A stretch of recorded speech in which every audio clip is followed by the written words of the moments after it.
যেভাবে লেখা আছে সেভাবেই পড়ছি। আসসালামু আলাইকুম প্রিয় জফরি ভাই, আশা করি আল্লাহর রহমতে অনেক ভালো আছেন, অনেক অনেক বেশি ভালো আছেন। আর আমার প্রাণ প্রিয় লিসনার্স ভাই এবং বোনেরা সবাই ভালো আছেন। আমাদের সবার প্রিয় জফরি ভাইয়ের সুমধুর কণ্ঠে যেন সকল ভৌতিক ঘটনাগুলো সত্যিকারে জীবন্ত হয়ে ওঠে, প্রাণ ফিরে পায়। আজও ঠিক তেমনই ব্যতিক্রম হবে না। এখন আমার পরিচয়টা দিয়ে নিয়ে, আমার নাম সাব্বির জমাদ্দার, আমার বাসা বাগেরহাট জেলার বারুইপাড়া ইউনিয়নের বাঘপোড়া গ্রামে। বেশি কথা না বলে ঘটনায় চলে যায়। আজকের ঘটনাটা অনেক ভয়ঙ্কর। এই ঘটনায় আমরা জানতে পারবো আমাদের প্রিয় রহমত হুজুর কিভাবে জিন দুনিয়ার সম্রাট সুলাইমান জিনকে খুঁজে পেল, এবং জানতে পারবো রহমত হুজুরের সাথে ঘটে যাওয়া রহস্য কিছু ঘটনা। কথা বলতে বলতে অনেক কথা বলে ফেললাম, তার জন্য ক্ষমা চেয়ে নিচ্ছি। বলছেন রহমান হুজুর, দাদু ভাই আজকে তোকে আমার জীবনে ঘটে যাওয়া এক রহস্য ঘটনা শোনাবো। ঘটনা শুনে ভয় কিন্তু তোর দম দাঁড়িয়ে যেতে পারে গায়ের। তুই তো ছোটবেলা থেকে দেখেছিস আমার দুটি আঙ্গুল নেই। এইটা কিভাবে হয়েছে জানিস? এই ঘটনা জানতে পারবি। তখন আমি বললাম, দাদু ভাই আর তো সইছে না, তাদের ঘটনা বলো। তখন দাদু ভাই বলে উঠল, আচ্ছা ঠিক আছে, ঘটনা প্রায় আজ থেকে 40 বছর আগের ঘটনা, বুঝতে পেরেছিস? আমি তখন মাদ্রাসায় লেখাপড়া করি। একদিন আমি সকালে বসে আছি মাদ্রাসাতে, তখন কিছু লোক আমার মাদ্রাসায় আসে। তাদের সাথে একটা ছেলে আছে, কেমন যেন পাগলের মতো ব্যবহার করছিল। তখন তারা এসে আমাকে দেখতে পায়। তখন লোকগুলো খুব বিচলিত দেখাচ্ছিল। আমাকে দেখে আমার কাছে এসে জিজ্ঞেস করলো, আসসালামু আলাইকুম, বড় হুজুর কি মাদ্রাসায় আছেন? আমার তার সাথে দেখা করা খুব দরকার। তখন আমি বললাম, জি সে আছে, আপনারা একটু অপেক্ষা করুন, আমি তাকে ডেকে দিচ্ছি। এই কথা বলে আমি বড় হুজুরের রুমে চলে যাই। তখন হুজুরকে গিয়ে বললাম, আসসালামু আলাইকুম হুজুর, আপনার সাথে কিছু লোক দেখা করতে এসেছে, তারা আপনার সাথে কথা বলতে চায়। তখন বড় হুজুর বলল, আচ্ছা আচ্ছা, তাদেরকে ডেকে পাঠাও আমার কামরায়, কেমন? তখন আমি তাদেরকে বড় হুজুরের কামরায় যেতে বলি। তখন তারা হুজুরের কামরায় প্রবেশ করে, সাথে আমিও যাই। তখন ওই লোকগুলোর ভেতর থেকে একজন বয়স্ক ব্যক্তি বলতে শুরু করলো, হুজুর আমার নাম গোলাম রাব্বানি, আমি আমাদের গ্রামের মরুন। আমরা অনেক দূর থেকে আপনার কথা শুনে এসেছি। আমাদের আপনার সাহায্যের খুব দরকার, খুব দরকার। দয়া করে আমাদের সাহায্য করুন। আমার সাথে যে ছেলেটা দেখছেন না, ওর এই ঘটনার জন্য কিন্তু দায়ী। তারপরও আমরা ওকে ক্ষমা করে দিয়ে আপনার কাছে এসেছি। তখন বড় হুজুর জিজ্ঞেস করলো, আচ্ছা ঠিক আছে, আগে বলুন তো আপনাদের কি সমস্যা হয়েছে আর কি হয়েছে আমাকে বলুন। তখন লোকটা বলতে শুরু করলো, আমাদের গ্রামের নাম রায় গ্রাম। আমাদের গ্রাম প্রায় অধিক পরিবারের সনাতন ধর্মাবলম্বী আছে, কিন্তু আমরা হিন্দু ধর্ম সবাই একসাথে মিলেমিশে বাস করতাম। একদিন সুভাষ নামের এক লোক তার বাড়িতে কালী পুজোর আয়োজন করে। সেখানে অনেক বড় একটা আয়োজন হয়, আর তার ছেলে কুলাঙ্গার, এর কারণে আমার বাবা আজ পৃথিবীতে নেই। তখন হুজুর বলল, আমাকে ঘটনাটা খুলে বলুন, আমি বুঝতে পারছি না। তখন লোকটা ছেলেটাকে বলতে শুরু করলো। তখন লোকটা ছেলেটাকে বলল, হুজুরকে সব খুলে বল, খুলে বল। ছেলেটা তখন ভয় ভয় বলতে শুরু করলো। বলছেন ছেলেটা, আমার নাম অভিষেক। অনেক আগে থেকে আমার তান্ত্রিক হওয়ার অনেক ইচ্ছা ছিল। আমি ছোট থেকে অনেক বেশি সাহসী। আমি অনেকে তান্ত্রিকের কাছে গিয়েছি তন্ত্র মন্ত্র শেখার জন্য, কিন্তু কেউ আমাকে শিখায়নি। হঠাৎ একদিন আমাদের বাড়ির কালী পুজোর অনুষ্ঠান হয়, কারণ আমার বাবা ছিলেন আমাদের গ্রামের ঠাকুর। আর সেই অনুষ্ঠানে অনেক দূর দূরান্ত থেকে অনেক লোকজন আসে। এই অনুষ্ঠান 12 বছরে একবার হয়, তাই অনেক তান্ত্রিক সাধু লোকদের মিলন মেলা বলা যায়। সেদিন আমি অনেক খুশি ছিলাম। অনুষ্ঠান শুরু হলো, এক একজনের ক্ষমতা দেখাতে শুরু করলো। কেউ তার বংশ বলে বিড়াল হয়ে যাচ্ছিল, কেউ বা বাঘ হয়ে যাচ্ছিল।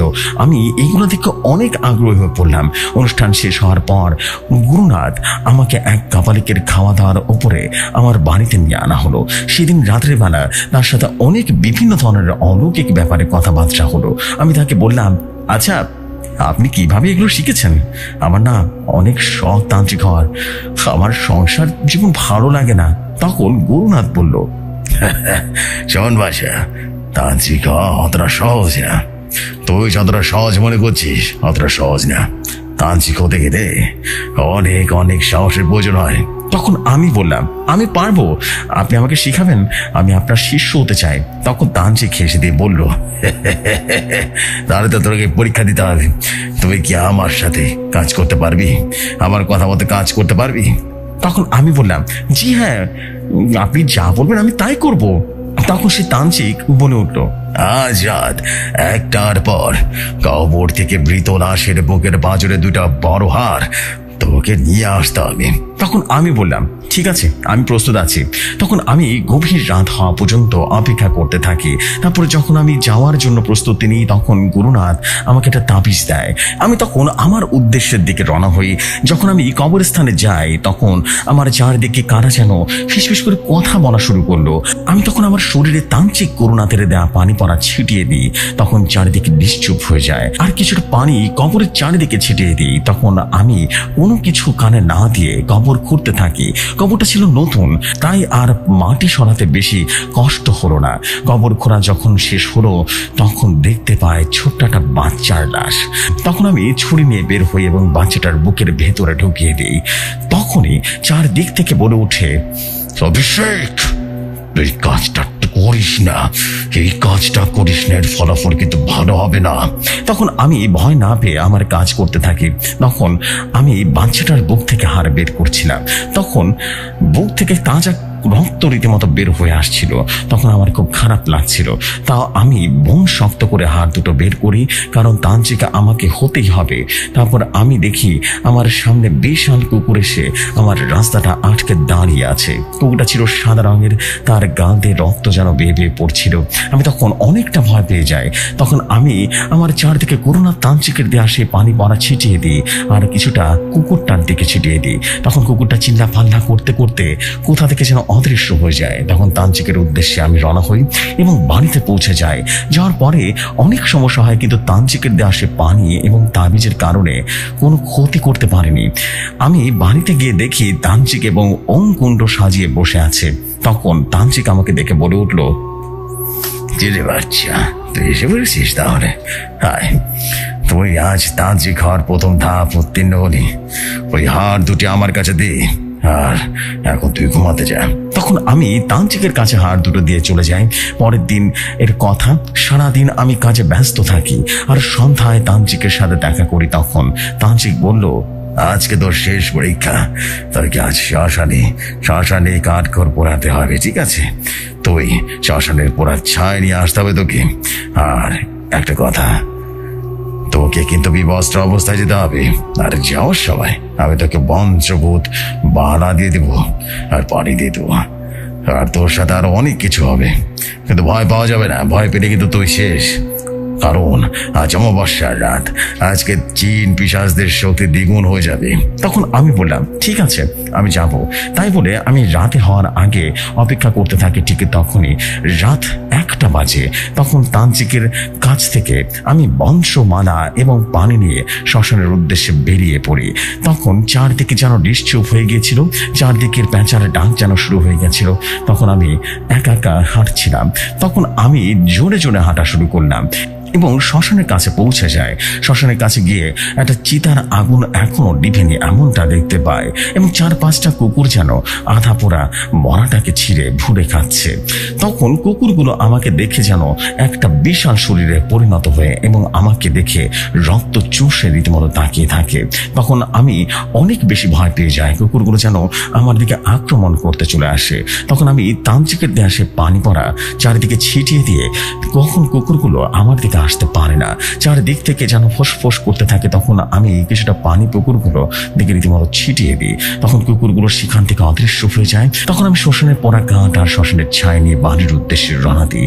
তখন আমি চারিদিকে হঠাৎ করে দেখতে পাই সোনাদানা মণিমুক্ত ছড়িয়ে আছে। আমার অনেক বেশি লোভ লেগে যায়, আর আমি কিছু সোনা আমার কাছে নিয়ে নিই।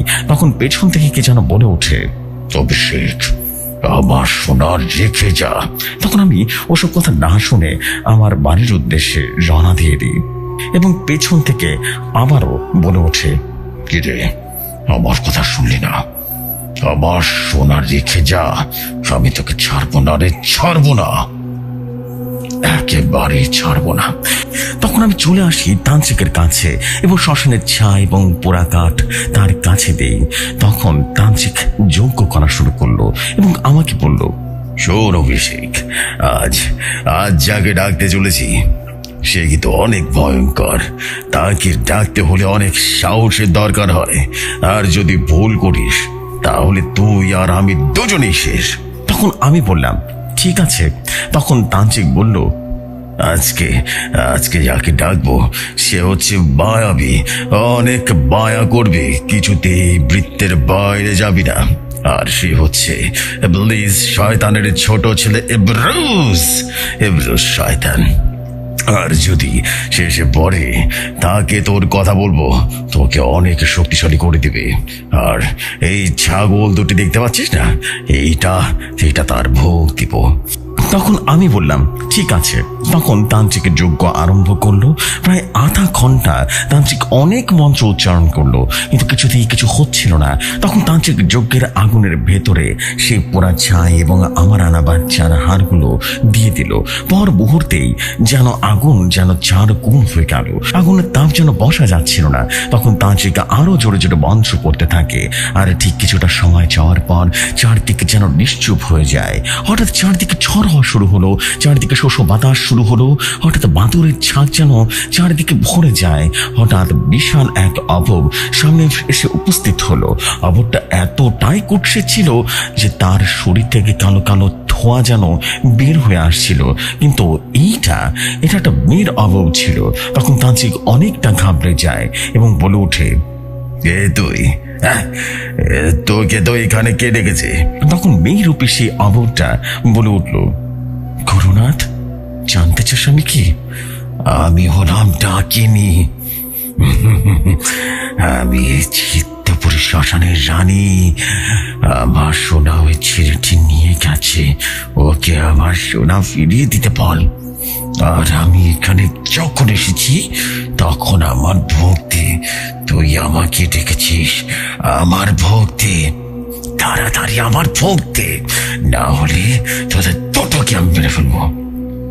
তখন তান্ত্রিক ভয় ভয় বলে উঠল, দে মা, তোর ভোগ নে, এই ছাগল দুটি তোর ভোগ, নিয়ে যা তুই। তখন ডাকিনি ছাগল দুটো কচমচ কচমচ করে খেতে লাগলো। তার ঠিক কিছুক্ষণ পরে চারদিকে বিশাল ঝড় শুরু হয়ে গেল। চারদিক যেন কেঁপে কেঁপে উঠছিল। হঠাৎ যেন ভূমিকম্প শুরু হলো। তখন ডাকিনি বলে উঠল, কে এখানে আসছে রে? তখন চারদিকে চুরমার করে দিয়ে বিশাল একটা অবব এসে পৌঁছানো সে স্থানে। তখন অববটি বলতে থাকে, কি রে গুরুনাথ, তোর এত বড় সাহস, তুই আমাকে ডেকেছিস এখানে আমার ভক্তে? তখন তান্ত্রিক অনেক ভয় পেয়ে যায় এবং বুঝতে পারে যে সে এত সময় ধরে যাকে আহ্বান করছিল সে আর কেউ নয়, শয়তানের পুত্র ইবরুজ। তখন তান্ত্রিক ভয় ভয় বলতে থাকে, আমাকে মারবেন না প্রভু, আমি আপনার ভোগ প্রস্তুত করে রেখেছিলাম, কিন্তু এই ডাকিনি এসে আপনার ভোগ খেয়ে ফেলেছে। একে আপনি শাস্তি দেন, শাস্তি দেন। তখন ইবরুজ বলে উঠল, আবার ভোগ খেয়ে ফেলেছে ডাকিনি। এই বলে ডাকিনিকে হাওয়ায় তুলে 2 ভাগ করে ফেলে আর বলতে থাকে, তান্ত্রিক, আমার ভক্তি, আমাকে ডেকেছিস, আমার ভোগ না দিলে তোর মৃত্যু নিশ্চিত, প্রস্তুতি দিয়ে ফেল। তখন তান্ত্রিক অনেক ভয় পেয়ে যায় এবং বলে ওঠে, প্রভু, প্রভু, আমাকে মারবেন না, এই ছেলেকে আপনি নিয়ে যান, এই আপনার ভোগ হিসেবে আছে যান। তখন তান্ত্রিক আমাকে বৃত্ত থেকে বের হতে বলল, কিন্তু কিছুতেই আমি যেন বৃত্ত থেকে বের হচ্ছিলাম না। তখন হঠাৎ করে কোথা থেকে একটা বিড়াল এসে তান্ত্রিকের উপরে ঝাঁপিয়ে পড়ে। হঠাৎ করে তখনই সেই তান্ত্রিকের বৃত্তের ভেতরে চলে যায়, আর তখন সেই তান্ত্রিকের ধর থেকে মাথাটা আলাদা করে ফেলে সে ইবরুজ।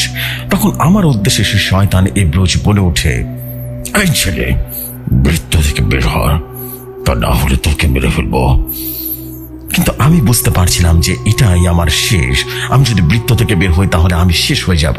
তখন ইবরুজ অনেক জোরে জোরে চিৎকার করতে থাকে, আর আমি সেখানে বিভৎস ভয়ে যেন জ্ঞান হারিয়ে ফেলি। আমি যখন চোখ খুললাম তখন আমি আমার রুমে ছিলাম। চারিদিকে গ্রামের অনেক মানুষ ছিল। তখন আমার বাবা আমাকে জিজ্ঞেস করলো, তাই তুই কাল কই গেছিলি রে, বল তো, তাড়াতাড়ি করে বল, নাহলে কিন্তু তোকে এখানে আমি শেষ করে দেবো থাপড়াতে থাপড়াতে, বুঝতে পেরেছিস?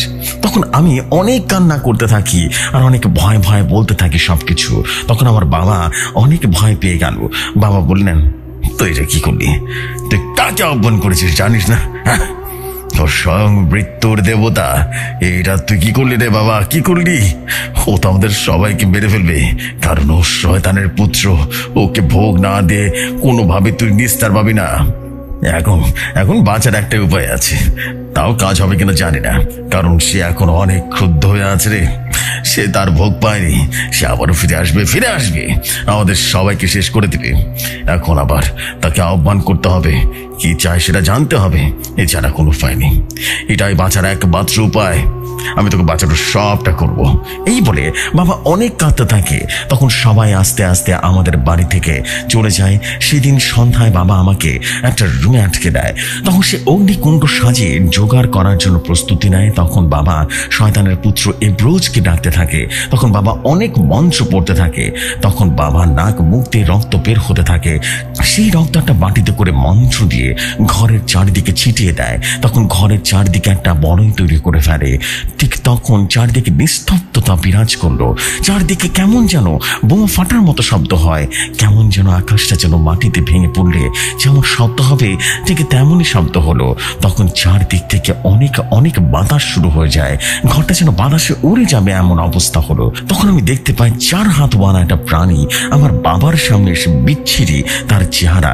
সে এসে অনেক রেগে রেগে আছে আর বলছে, কে পণ্ডিত, বাবাকে কেন ডেকেছিস বল? তোর ছেলে আমাকে স্মরণ করে ভোগ দেয়নি, আর এখন তুই আমাকে ডেকেছিস, বল। তখন বাবা বলে উঠল, তুই যা চাস আমি তোকে তাই দেব, তুই আমার ছেলের প্রাণ ভিক্ষা দে। তখন সে অবধি বলে উঠল, আমি চাই তোদের মৃত্যু। এই বলে তার ঘাড় ধরলো এবং নখ দিয়ে বাবার বাধাটি এক টানে রীতিমতো ছিঁড়ে ফেললো আর আমার ঘরের দিকে রীতিমতো এগিয়ে আসে। আর তখনই আমার মা ঘরের ভেতর থেকে বেরিয়ে আসে আর বলে, শয়তান, তুই আমার ছেলেকে কিছু বলিস না, আমাকে মেরে ফেল, কিন্তু আমার ছেলেকে কিচ্ছু করিস না। তখন সেই শয়তান ইব্রোজ অনেক হাসতে থাকে আর তখন বলে উঠল, আজ তুই কেন তোর পুরো গ্রাম আমার ভোগ আমার কাছ থেকে ছিনিয়ে নিতে পারবে না? আমি আবার ভোগ নিয়ে যাব। এই বলে আমার মাকে ওই শয়তানটা নিয়ে যায়। হুজুর, এখন আমরা গ্রামের সবাই তার ভোগ হয়ে গেছি, আমাদেরকে আপনি বাঁচান হুজুর, আমার একটা ভুলের কারণে পুরো গ্রামবাসী মরতে বসেছে। এই বলে ছেলেটি তার কথা শেষ করলো। তখন বড় হুজুর বলল, আচ্ছা আচ্ছা, ঠিক আছে, আমার তো অনেক বয়স হয়ে গেছে, আমি এত শয়তানের সাথে এখন লড়াই করতে পারবো না, দেখি কি করা যায়। আপনারা এখন যান, আমি একটু আমার বন্ধু-চিন্তের সাথে কথাবার্তা বলে দেখি কি হয়। ঠিক আছে, সামনে 2-1 দিনের ভিতর আপনাদের গ্রামে যাবো, কথা দিলাম। এই কয়দিন আপনারা রাতের বেলা কেউ বেরোবেন না, কথা দেন। তখন সেই লোকগুলো হুজুরের কথা মতো চলে যায়। তখন বড় হুজুর আমাকে উদ্দেশ্য করে বলল, রহমান, সব কথা তো শুনলি, এখন তাহলে বলো কি করা যায়। তখন আমি বললাম, হুজুর, আপনি আপনার ছাত্র জিনদের সাথে কথা বলে দেখেন। হুজুর তখন বলল, ঠিক আছে, কিন্তু আমার এই কাজে তোমাকে আমার সঙ্গে থাকতে হবে, কেমন? আমি বললাম, ঠিক আছে হুজুর, আমি ইনশাল্লাহ আপনার সাথে যাব। তখন বড় হুজুর তার চীন ছাত্রকে স্মরণ করলো আর সাথে সাথে যার চীন ছাত্র চলে আসলো। তখন হুজুর তাদেরকে সমস্ত ঘটনা খুলে বললেন। তখন তারা খোঁজ খবর নেওয়ার জন্য চলে যায়। তারপর অনেক সময় হয়ে গেছে, কিন্তু চীন ছাত্রের কোনো কিছুতেই যেন খোঁজ খবর নেই। তখন বড় হুজুর অনেক চিন্তায় পড়ে যান। সেদিন রাত্রেবেলা বড় হুজুর আমাকে তার কাছে ডাকেন এবং বললেন, রহমান, আমার জিন ছাত্ররা তো খোঁজ খবর নিতে গিয়ে আর ফিরে আসলো না, ওদের নিশ্চয় কোনো না কোনো বিপদ হয়েছে। তুমি তোমার বন্ধু জিনকে দেখো, কেমন, খোঁজ খবর নিতে পাঠাও, দেখো তারা কোনো খোঁজ খবর আনতে পারেন কিনা। তখন আমি বললাম, আচ্ছা হুজুর, ঠিক আছে। তখন আমি আমার বন্ধু জিন সুলতানকে স্মরণ করলাম। তখন চারদিক কেমন যেন নিস্তব্ধ হয়ে গেল। হঠাৎ আমার নাকে একটা মিষ্টি সুঘ্রাণ চলে এলো। তখন আমি বুঝতে পারি এটা আর কেউ নয়, আমার বন্ধু সুলতান এসেছে। তখন দেখি কি অপূর্ব এক যুবক আমার সামনে দাঁড়িয়ে আছে। সে এসে আমাকে প্রথমে সালাম দিল, বলল, আসসালামু আলাইকুম বন্ধু, জিয়র রহমান, কেমন আছো তুমি? আমাকে স্মরণ করার কারণ কি? আমি বললাম, ওয়ালাইকুম আসসালাম, আমি আলহামদুলিল্লাহ ভালো আছি, অনেক ভালো আছি বন্ধু। অনেক বড় সমস্যা হয়ে গেছে। সুলতান তখন বলল, কি হয়েছে বন্ধু, আমাকে বলো বলো। তখন আমি সুলতানকে সমস্ত ঘটনা খুলে বলি, ছেলেটির বলা সমস্ত ঘটনা। তখন সুলতান বলল, আচ্ছা বন্ধু। তখন সে ছেলেটিকে বলে উঠল, তোমরা মানুষরা ক্ষমতার জন্য কত খারাপ কাজ করে ফেলো, তোমাদের নিজেদেরই ভোগ করতে হয় সেটা। আর আমি বললাম, দেখেন না কি করা যায়। তখন সে জিনটা মানে সুলতান জিন বলে উঠলো, আচ্ছা ঠিক আছে, আমি দেখছি, আমাকে একটু সময় দিব। এই বলে সুলতান জিন চলে গেল। তখন আমি জোহরের নামাজ পড়তে যাই। এরপর রাত ঠিক 11টার সময় সুলতান জিন আমার কাছে আসে আর বলতে থাকে, রহমান, ওই ছেলে যাকে ডেকেছে সে কোনো সাধারণ জিন নয়, সে স্বয়ং ইবলীসের পুত্র ইবরুজ, যাকে বারাতুলের কথা, তাকে কোনোভাবে ধরা সম্ভব নয়। এই কয়দিনে অনেক মানুষ হত্যা করেছে আর বড় হুজুরের জিনদেরকে আটকে রেখেছে। এই কাজটা তুমি করবে না রহমান, এই কাজটি করলে তোমার অনেক অনেক ক্ষতি হতে পারে। তুমি কেন, তোমার পরিবারের কেউ বাঁচবে না, তুমি এই কাজটি করবে না। তখন আমি বললাম, আমি মৃত্যুকে ভয় করি না, মহান আল্লাহ তাআলা যখন আমার মৃত্যু লিখে রেখেছেন ঠিক তখন আমার মৃত্যু হবে, এটা তো স্বাভাবিক। আমি মানুষের উপকার করতে ভালোবাসি, আর মানুষগুলো আমার কাছে এসেছে সাহায্যের জন্য। আর যদি আমি সাহায্য না করি, কিয়ামতের দিন আল্লাহ তাআলার কাছে কি বলবো আমি? আল্লাহ তাআলা যখন বলবেন তোর কাছে সাহায্যের জন্য আমি বান্দাদের পাঠিয়েছিলাম, তুই কেন সাহায্য করি না? তোর মৃত্যু তো এমনিতেই হতো, এটা তো স্বাভাবিক একটা প্রক্রিয়া। তখন আমি কি উত্তর দিব? আর তুমি যদি আমার সাথে না থাকো, আমি একাই যাব ওই গ্রামে, আমি সাহায্য করব, যেভাবে হোক সাহায্য করবো। তখন সুলতান জিন পড়ে উঠলো, আচ্ছা রহমান, আমি তোমার সাথে আছি, তোমার জন্য আমার জীবন দিতে কোনো সমস্যা নেই, কারণ তুমি মহান আল্লাহর নেক বান্দা। তখন আমি বললাম, ঠিক আছে, কাল সকালে তাহলে যাব, কেমন? এই বলে বড় হুজুরের কামরায় চলে আসে। তখন আমি দেখতে পাই বড় হুজুর তার কামরায় নেই। তখন জানতে পারি সে নাকি অনেক অসুস্থ, তাই তার গ্রামের বাড়িতে চলে গেছেন। তখন আমি একটু বেশি চিন্তায় পড়ে গেলাম। কিছুদিন অপেক্ষা করলাম, তারপর আমি যে সংবাদটা শুনলাম তা আমি নিজের কানকে বিশ্বাস করাতে পারছিলাম না। বড় হুজুরকে নাকি কেউ একজন খুব খারাপ ভাবে মেরে ফেলেছে। তখন আমার দু চোখ দিয়ে রীতিমতো পানি পড়ছিল, আমি অনেক কাঁদছিলাম। তখন বড় হুজুরের উদ্দেশ্যে তার বাড়িতে চলে গেলাম। তখন গিয়ে দেখি অনেক মানুষের ভিড়। যে বড় ছেলে আমাকে এসে বলল, রহমান ভাই, আমার আব্বাকে কে যেন নৃশংসভাবে মেরে ফেলেছে। তখন আমি বড় হুজুরের লাশ দেখে রীতিমতো কেঁপে উঠছি। দেখি তার মাথাটা আলাদা করে ফেলেছে, তার শরীরে কলিজা খেয়ে ফেলেছে। তখন আমি নিজে রীতিমতো হুজুরের ক্ষতবিক্ষত লাশ গোসল করালাম। তারপরে জানাজা শেষ করে মাদ্রাসায় চলে আসি। তারপর মসজিদে এসে এশার নামাজ আদায় করি। পরের দিন মাদ্রাসায় আগের দিনের সে মোড়লটা উপস্থিত হয় এবং বড় হুজুরকে খুঁজতে থাকে আর বলল, বড় হুজুর কি মাদ্রাসায় আছেন? বড় হুজুর, ওদিক তো আমাদের কামটা তো শেষ হয়ে গেছে। ওই শয়তান ইবরুজ অভিষেকের নির্মম ভাবে মেরে ফেলছে, এখন সবাইরে মারতেছে, আমাদেরকে বাঁচান হুজুর, আমাদেরকে বাঁচান। তখন আমি বললাম, আপনাদের জন্য একটা খুব খারাপ সংবাদ আছে, বড় হুজুর আর এই দুনিয়াতে নেই, তাকে কারা যেন নির্মম ভাবে মেরে ফেলেছে। তখন সে লোকটি বলল, এখন তাহলে কি হবে আমাদের? ওই শয়তানের হাত থেকে মৃত্যু হবে। এই বলে লোকটি কাঁদতে থাকে, ভয়ঙ্কর এক কান্না। তখন আমি বললাম, দেখেন, কাঁদবেন না, কাঁদবেন না, হয়তোবা হুজুরের হায়াত এতটুকু পর্যন্ত ছিল, এখন আল্লাহ চাইলে আমি তার রেখে যাওয়া প্রতিশ্রুতি আমার জীবনের বিনিময় হলেও রক্ষা করব। আপনি আমাকে নিয়ে আপনাদের গ্রামে চলুন। তখন লোকটি আমাকে সাথে করে নিয়ে সে গ্রামের দিকে রওনা হলো। প্রায় 4 থেকে 5 ঘন্টা জার্নি করার পর সে গ্রামে গিয়ে পৌঁছালাম। আমি গ্রামের ভিতরে ঢুকতে আমার শরীরটা মুহূর্তে কেঁপে উঠলো। তখন আমি বুঝতে পারি আমার সাথে খুব খারাপ কিছু হতে চলেছে। তখন গ্রামের বড়ল আমাকে থাকার জন্য একটা ঘর দিল। আমি সেখানে বিশ্রাম নিলাম এবং সেই দিন রাত্রিবেলা তেমন কিছুই সমস্যা হলো না। পরের দিন গ্রামের ভেতরে ঘুরতে বের হই এবং দেখতে পাই গ্রামের প্রায় মানুষরা অজানা রোগে যেন ভুগছে। অনেক শিশু বৃদ্ধরাও রীতিমতো মারা যাচ্ছে। আমি বুঝতে পারি এটা শয়তানি ইবরুজের কাজ। তখন আমি ভাবতে থাকি কিভাবে আমি এই শক্তির সাথে লড়াই করব। তখন পেছন থেকে কি যেন আমার নাম ধরে ডাকলো, রাওয়ান, কে ভাবছিস? হ্যাঁ, তখন আমি পিছন ফিরে তাকালাম। আর পেছন ফিরে তাকিয়ে যা দেখলাম তা দেখার জন্য আমি একেবারেই প্রস্তুত ছিলাম না। আমি বিশ্বাস করতে পারছিলাম না চোখে। আমি দেখলাম আমার সামনে দাঁড়িয়ে আছে, এটা আর কেউ নয়, বড় হুজুর। আমি তখন হুজুরকে দেখে বলে উঠলাম, হুজুর, আপনি আপনি আপনি বেঁচে আছেন? এইখানে কিভাবে আসেন বুঝলাম না। আপনাকে না আমি নিজ হাতে গোসল করে দাফন করে এসেছি। তখন বড় হুজুর বলল, আমি তো মরে গেছি, আমাকে মেরে ফেলেছে শয়তান ইবরুজ। আমি বড় হুজুরের কারেন জিন। আমি ইবরুজকে শেষ করার জন্য এক জিনের খোঁজে পাই, কিন্তু তাকে অনেক অনেক আগে জঙ্গলের গাছের ভেতরে আটকে রাখা হয়েছে। আর আমি সেই উদ্দেশ্যের কথা চিন্তা করি, কিন্তু আমি অসুস্থতার কারণে যেতে পারি না। তাই তোমাকে বলার জন্য যখন আমি বাড়ি থেকে বের হই, তখন সে শয়তানি ব্রুজ বুঝতে পারে এবং ওই অনুসারী শয়তান জিন পাঠিয়ে দেয় আমাকে মারার জন্য। আর তখন আমি শরীরটা বন্ধ করতে ভুলে যাওয়ার কারণে আমার উপর ঝাঁপিয়ে পড়ে, আমাকে নৃশংসভাবে মেরে ফেলে। এখন হাতে সময় নেই রহমান, আমার দেওয়া ঠিকানায় তাড়াতাড়ি চলে যাও এবং তাকে মুক্ত করো। সে তোমার এই ইবরোজকে মারতে সাহায্য করবে, তার শরীরটা বন্ধ করতে ভুলবে না কিন্তু। আর সুলতান তোমাকে সাহায্য করবে। হাতে সময় বেশি নেই রহমান, তাড়াতাড়ি যাও। এই বলে বড় হুজুর কোথায় জানো মেরে গেলেন। আমি তখন সুলতান জিনকে স্মরণ করি এবং সেই ঠিকানার উদ্দেশ্যে রওনা দিয়ে দিই।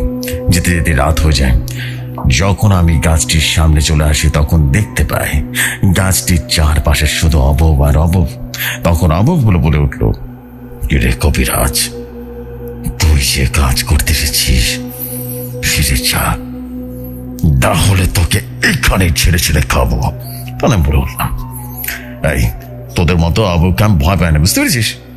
আমি আমার উদ্দেশ্য সফল করেই তবে ফিরবো ইনশাআল্লাহ। তখন আমি গাছটির উপরে যখনই জমজমের পানি ছিটাতে যাবো, ঠিক তখনই একটা অবব আমাকে এসে লাথি মারলো। তখন আমি অনেক দূরে গিয়ে পড়লাম। তখন সুলতান জিন এসে উপস্থিত হয়। সে বলে উঠলো, জানোয়ারের বাচ্চা, তোরা আমার বন্ধুকে আঘাত করেছিস, আজ তোদের শেষ দিন। এই বলে সুলতান জিন বিশাল এক আগুনের রূপ নিল। তার চেহারা দেখে আমি যেন হতভম্ব হয়ে যায়, ভয় পেয়ে যায়। তখন সে আববগুলোর দিকে ঝাঁপিয়ে পড়ে এবং বিশাল আগুনের তালোয়ার দিয়ে একটাকে রীতিমতো কচু কাটার মতো করে কাটতে থাকে। সেখানে বিশাল ভয়াবহ এক যুদ্ধলীলা শুরু হয়ে যায়। দাদু ভাই, তুই না দেখলে বুঝতে পারবি না সুলতান জিন কতটা ভয়ঙ্কর ছিল, কতটা। তখন সুলতান জিন আমাকে বলে উঠলো, রহমান, তুমি তাড়াতাড়ি তোমার কাজ করো, তাড়াতাড়ি করো, আমি এদেরকে দেখছি। তখন আমি অনেক বেশি আহত শরীর নিয়ে কষ্ট করে দাঁড়িয়ে পড়ি। দোয়া পড়ে যেই না গাছটিতে জমজমের পানি ছুঁড়ে মারে, ঠিক তখনই চারদিকে যেন বোমা ফাটার মতো শব্দ হলো। আমি অনেকটা দূরে গিয়ে ছিটকে পড়লাম। তখন চারদিক থেকে শুধু শব্দ শোনা যাচ্ছিল, শব্দ, বিভৎস শব্দ।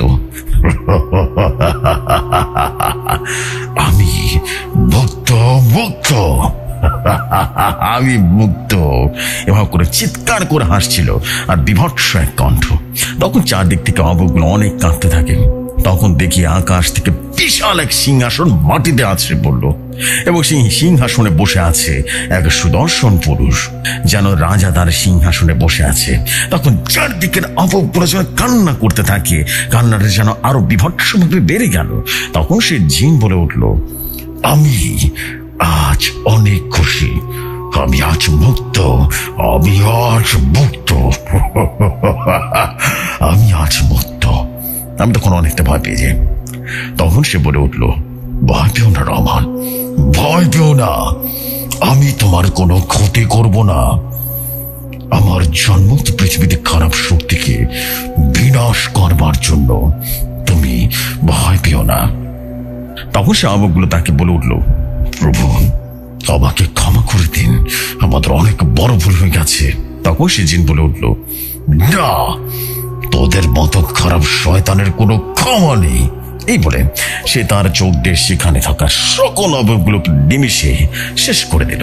তখন সুলতান জিন ভয় এক পাশে গিয়ে কাঁচুমুচু করে দাঁড়িয়ে থাকে। তখন আমি বলে উঠলাম, ওটা আমার বন্ধু জিন, ও কিচ্ছু করবেন না। তখন সে বলে উঠল, আমার ভালো মন্দ বোঝার ক্ষমতা মহান আল্লাহ তাআলা আমাকে দিয়েছে। আমি জানি কোনটা ভালো আর কোনটা খারাপ। আর আজ থেকে আমাকে তোমার বন্ধু মনে করে, কারণ তুমি না থাকলে আজ আমি মুক্ত হতে পারতাম না। আজ থেকে তোমার সকল বিপদ আমাকে তোমার পাশে পাবে। তখন বললাম, আচ্ছা ঠিক আছে, আপনার নামটা কি বলবেন? তখন সে বলল, আমার নাম সুলাইমান। আমি একসময় জিন জগতের বাদশা ছিলাম। এক ভয়ঙ্কর চক্রান্ত করে আমাকে এখানে বন্দি করে রেখেছে। আজ আমি তোমার জন্য মুক্তি পেলাম।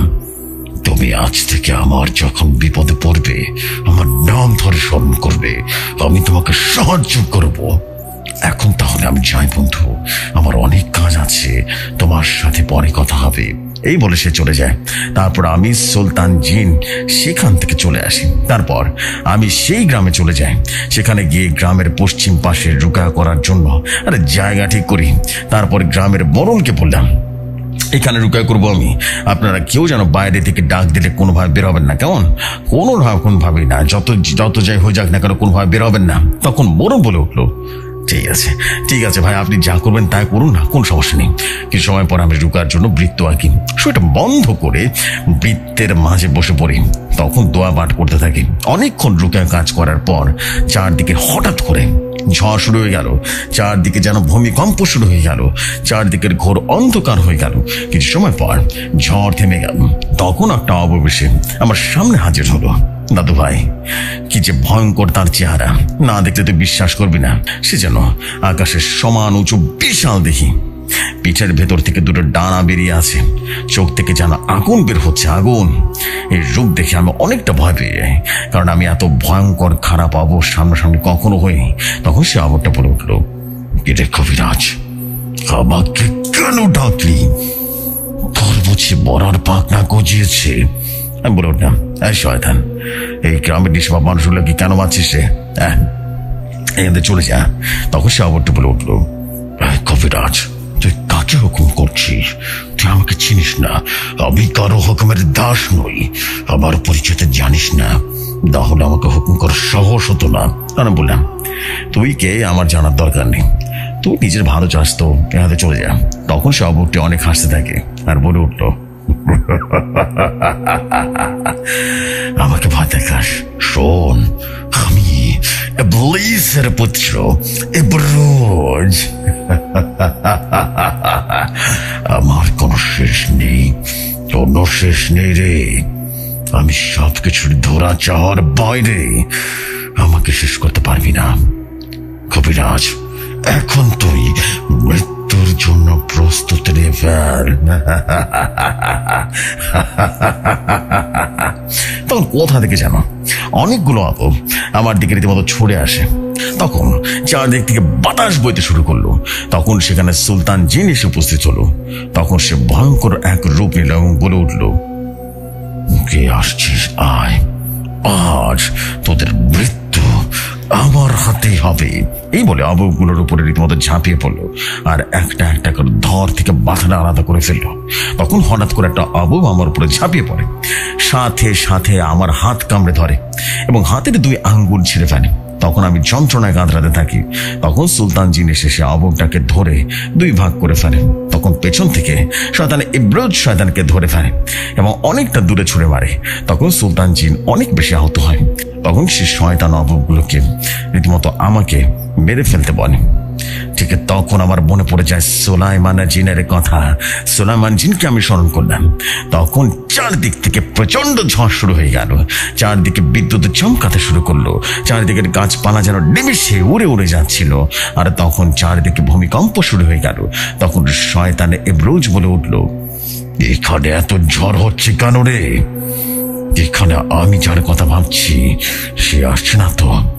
তার তো আসার সম্ভাবনা নেই, তাকে তো বন্দি করা হয়েছে। তখন আমি হাসতে থাকি আর বললাম, কে আসছে? তুই তো তোর মৃত্যুর জন্য প্রস্তুতি নিয়ে ফেল। তুই যার কথা ভাবছিস না সেই আসছে, সমস্ত জিনের বাদশা, যাকে দেখে তোর বাপ স্বয়ং ইবলীস ভয় পায়। সে আমার বন্ধু জিন সুলাইমান। সে সুলাইমান জিন আসছে। তখন শয়তানি ব্রুস সেখান থেকে পালাতে চেষ্টা করলো, কিন্তু বারবার তাকে এক অদৃশ্য শক্তি বাধা দিচ্ছিল, কিছুতেই যেন পালাতে পারছিল না। তখন চারদিকের বাতাস থেমে যায়, আকাশ থেকে বিদ্যুৎ মাটিতে আছড়ে পড়ল এবং ঠিক চারিদিকে যেন সাদা ধোঁয়ায় ভরে গেল। আমার চোখ দুটো যেন অন্ধ হয়ে গেছিল। আমি তখন কিছুটা চোখে দেখতে পাচ্ছিলাম না। কিছু সময় পর সাদা ধোঁয়া কাটতে শুরু করলো। তখন আমি দেখতে পাই আমার সামনে বিশাল এক সিংহাসনে বসে আছে। এটা আর কেউ নয়, আমার বন্ধু সুলাইমান। যেমন রাজা তার সিংহাসনে বসে থাকে ঠিক তেমনই কি অপূর্ব তার চেহারা। দাদু ভাই, না দেখলে বিশ্বাস করবি না, আমি এত সুন্দর চেহারা কি কখনো দেখিনি। স্বয়ং ফেরেশতা দাঁড়িয়ে আছে। তখন শয়তান ইবরোজ ভয় পেয়ে পালাতে থাকে। তখন সুলাইমান জিন আমাকে বলে উঠলো, রহমান, তুমি তোমার চোখটা বন্ধ করো। এখন যেটা হবে তা কোনো মানুষ সহ্য করতে পারবে না। তোমার চোখ বন্ধ করো। তখন আমি আমার চোখ বন্ধ করি, হালকা হালকা চোখ খুলে দেখতে পাই, কি এত সুন্দর জিন, হঠাৎ কি রূপ! সে যেন এক চিৎকার দিয়ে আকাশের সমান হয়ে গেল, বিকট এক শরীর হয়ে গেল। আর এই শরীর যেন বিদ্যুতের সাথে রীতিমতো আছড়ে পড়লো এবং তার শরীর থেকে যেন বিদ্যুৎ ঝরে ঝরে পড়ছিল। এক অদ্ভুত অবস্থা। এবং তার শরীর দিয়ে যেন সজারির মতো কাঁটা বেরিয়ে এলো এবং পিঠের দুপাশে দুটো পাখনা বেরিয়ে এলো। ভয়াবহ এক রূপ। আমি যেন সেখানে জ্ঞান হারাবো।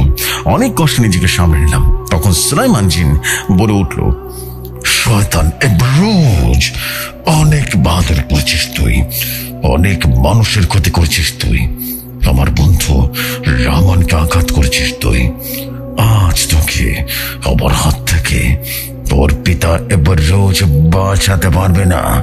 আমি জানি তোর কিয়ামতের আগ পর্যন্ত মৃত্যু নেই, কারণ আল্লাহ তাআলা তোকে ওভাবে সৃষ্টি করেছে। তোকে আমি এমন জায়গায় বন্দি করব, সেখান থেকে তুই কোনোদিন আসতে পারবি না। এই বলে জিন সুলাইমান শয়তান ইবরোজকে গলা ধরে ফেলে এবং মাটির দিকে ইশারা করলো। সাথে সাথে মাটিটা দুভাগ হয়ে গেল। তখন সে শয়তান ইবরোজকে নিয়ে মাটিতে রীতিমতো চলে গেল। কিছু সময় পর সুলাইমান জিন উপস্থিত হলো সাধারণ মানুষের রূপে। তখন সে আমাকে বলে উঠল, রহমান, বন্ধু আমার, আমি শয়তান ইবরোজকে পাতাল জগতে বন্দী করে ফেলেছি। আর কোনো সমস্যা হবে না।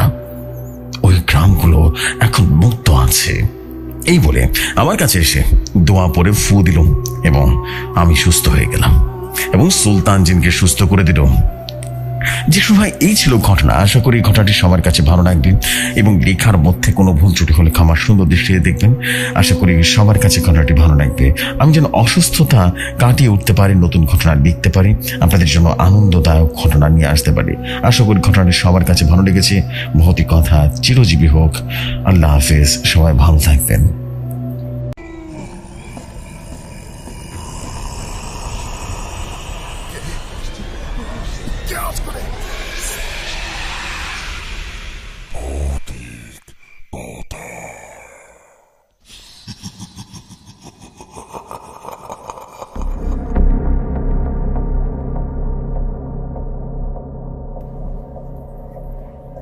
Thank you very much, প্রিয় ভাই। Thank you very much for a beautiful story. And this is it. অসাধারণ এক ঘটনা ছিল, মাশাআল্লাহ, অনেক বেশি ভালো ছিল। অ্যান্ড আই বিলিভ যে এই সুলতান জিন বা সুলতান সুলাইমান জিনের এই ঘটনা সবার কাছে ভালো লেগেছে, বিকজ স্টোরিটাই অনেক সুন্দর ছিল। প্রথম থেকে শেষ পর্যন্ত প্রতিটা জায়গা ছিল পারফেকশনে ভরা একটা স্টোরি। অসম্ভব রকম সুন্দর স্টোরি ছিল ভাই। অনেক অনেক অনেক বেশি ভালো লাগলো এবং আমি বিলিভ করি এতটুকু যে শুধু আমার কাছে নয়, স্টোরিটা যখন সবাই শুনছিল তখন সবাই যেন মন্ত্রমুগ্ধের মতো শুনছিল, বিকজ আই বিলিভ স্টোরির ভেতরের প্রতিটা অংশই পারফেক্ট ছিল। অসম্ভব ভালো ছিল ভাই, অসম্ভব ভালো ছিল, অসম্ভব ভালো, অনেক বেশি ভালো ছিল। অ্যান্ড আই বিলিভ আপনাদের কাছে ভালো লেগেছে। সাব্বির জমাদার ভাই, আপনার কাছে রিকোয়েস্ট থাকবে আপনি সুলাইমান জিন বা সুলতান সুলাইমান যাই বলেন না কেন, আমি বলবো সুলতান জিন বা সুলতান সুলাইমান জিনের এই ঘটনা আপনার কাছে যদি আরো থাকে আপনি ডেফিনেটলি লিখে পাঠাবেন, কারণ আপনার লেখা অনেক সুন্দর। এখানে ঘটনার ভিতরে আপনার ভয় আছে, ভীতি আছে, ভায়োলেন্স আছে, সব আছে আপনার ঘটনায়। এরকমই ঘটনা চাই আমি। আসলে শুধু সচরাচর জিনপুরের ঘটনা, শুধু জিন আছে আসে মারামারি করলো একটা রূপকথার গল্পের মতো হয়ে যায়, রিয়েলিস্টিক ব্যাপার থাকে না, যেটা এটা আপনাদের নিজস্ব লেখা গল্প। সো ডেফিনেটলি আমি চাবো যে ঘটনার ভিতরে সবসময় হরর ব্যাপারটা থাকবে, যেমন এই ঘটনার ভিতরে হরর বিষয়গুলো ছিল, পারফেক্টলি ছিল, অ্যালাইন্ড করা ছিল, হ্যাঁ, এবং সবকিছু খুব সুন্দর মতোই অ্যালাইন করছেন আপনি স্টোরির ভেতরে, এবং পারফেক্টলি আমার কাছে খুব ভালো লেগেছে সত্যি কথা বলতে। আমি এই জন্যই বলবো যে আপনারা ডেফিনেটলি আপনাদের জায়গা থেকে এই ঘটনাকে আরো সামনের দিকে নিয়ে যাবেন এবং এই ধরনের ঘটনা আপনি আরো পাঠাবেন আমার কাছে, এটা আমি একমাত্র চাই। সো এই হচ্ছে বিষয়। আমি এখন আর বেশি দেরি করবো না, আমরা চলে যাচ্ছি পরবর্তী ঘটনা। আশা করছি পরবর্তী ঘটনা আপনাদের কাছে অনেক ভালো লাগবে। চলে যাই পরবর্তী ঘটনায়।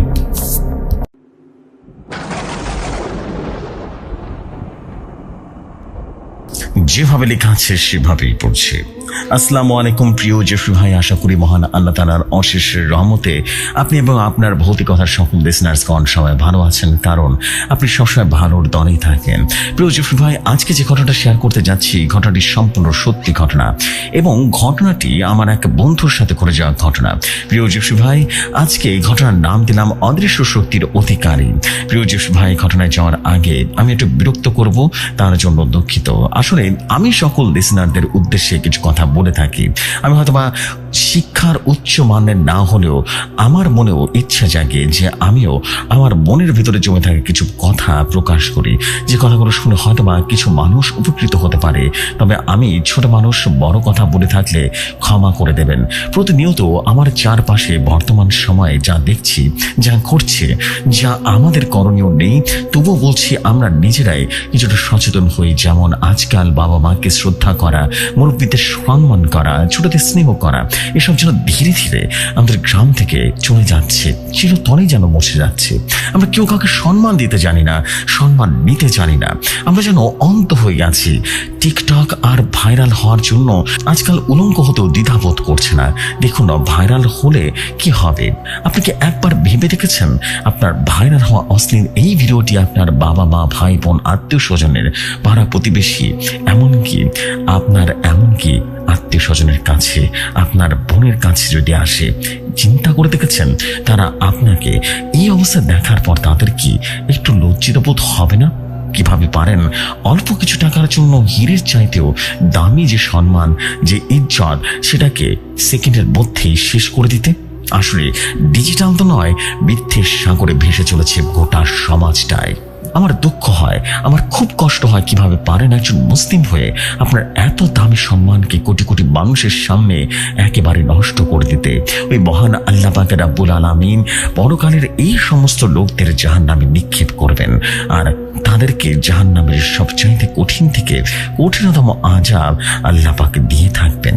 ভুলে যাবেন না, এই দুনিয়ায় এসেছে সবচাইতে কঠিন এবং আযাব আল্লাহ পাক দিয়ে থাকবেন। এক সেকেন্ডে থাকার মতো সময় পাবেন না, ঠিক সেদিন চলে যেতে হবে। ওই মাওলা পাকের ডাকে সাড়া দিতে হবে। থাকার জন্য কোনো ব্যবস্থা নেই। আমি সকলকে বলছি, নিজের লাভের কথা চিন্তা করুন। নিজের লাভ কি সেটা আবারও কেমন করে মনে করতে হবে।